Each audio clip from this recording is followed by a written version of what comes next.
Hello everyone, welcome back to another Funko-tastic Friday. J-Hysteria here, and it is a good one today. Today, as you can't tell by the shirt, the ABCs of Star Wars. I'll be talking about somebody from Star Wars, but who?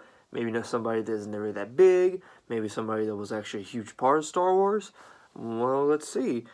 Does the name Anakin Skywalker ring a bell? Oh yeah, the Chosen One.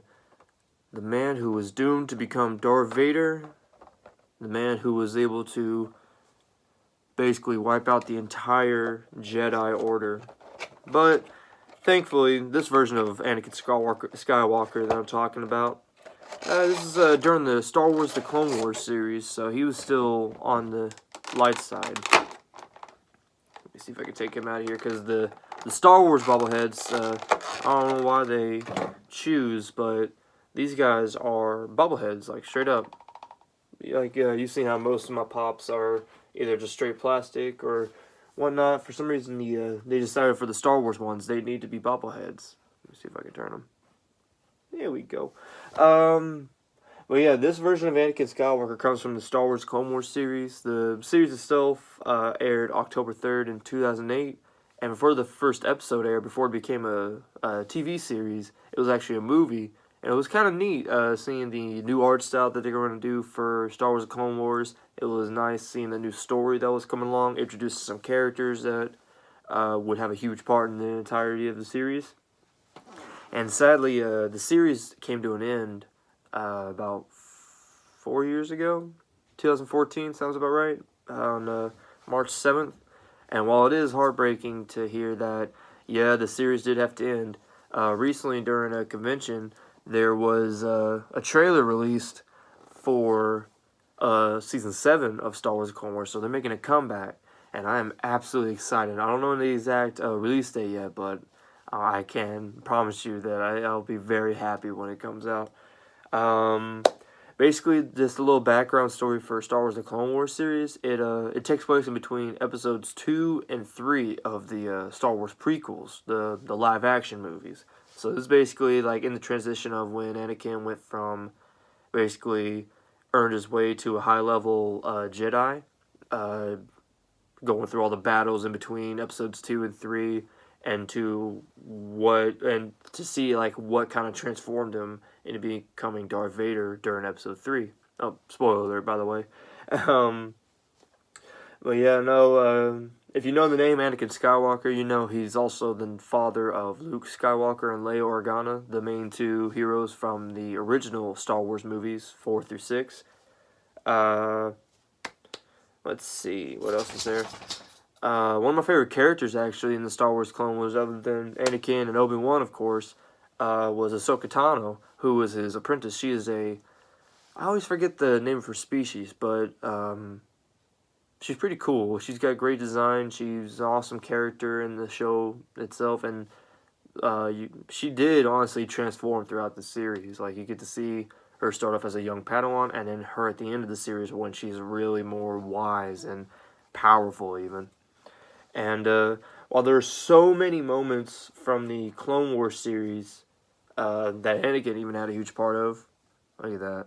You got the lightsaber, the scar, and I love the armor they gave him during the Clone Wars because it's kind of futuristic while also like a samurai without like heavy armor kind of design.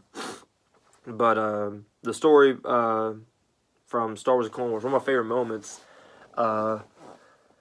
Let's see. Other than him taking on the bounty hunter Cad Bane, he also took on the legendary Zilla Beast, which is actually a pretty crazy tale. If you want to hear about that, I can do another review with Anakin, or maybe one of the other Star Wars: The Clone Wars characters that was included in the fight against the Zilla Beast.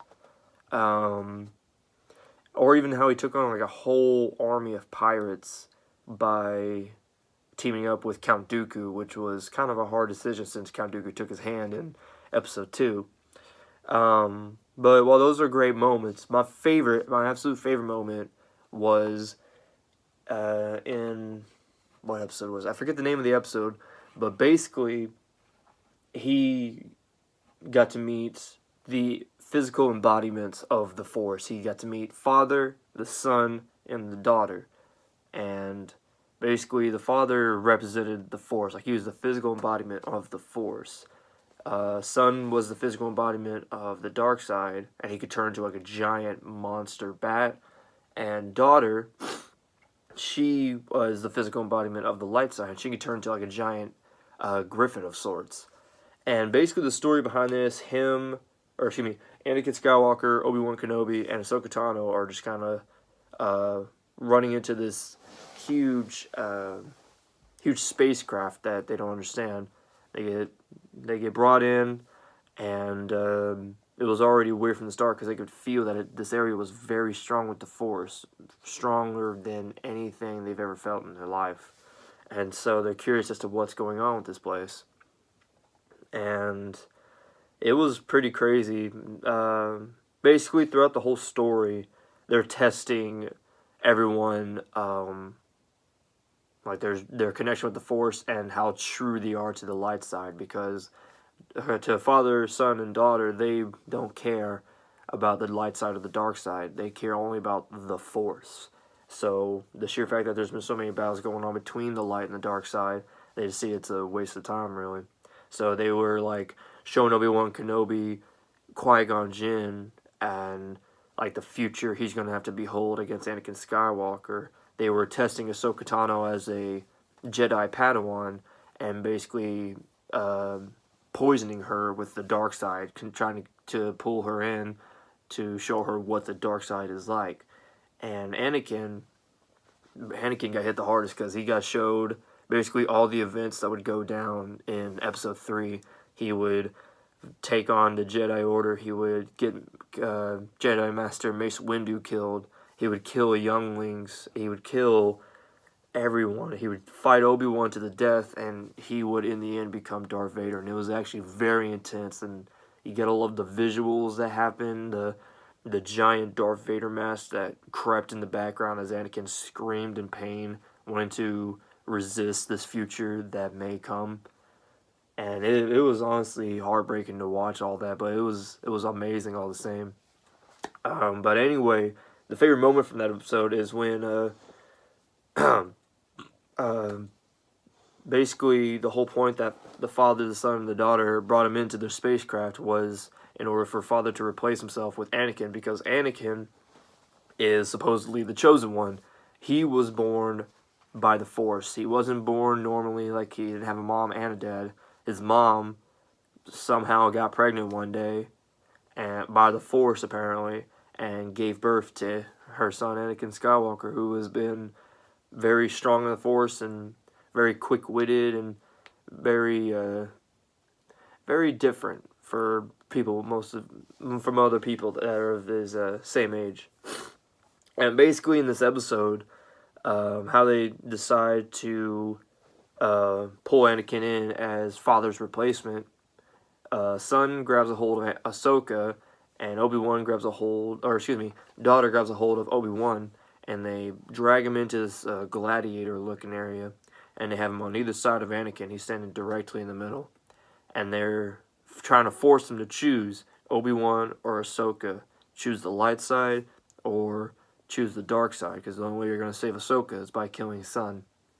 And so Anakin decides that he is the chosen one. He is the one who's supposed to bring balance to the Force, both light and dark.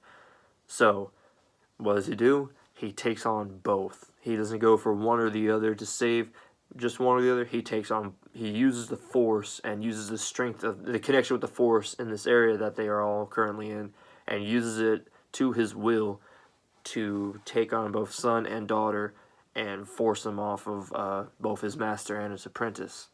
And that was a pretty awesome moment because it was showing the true strength that someone with the title of Chosen One could commence and could use to their will.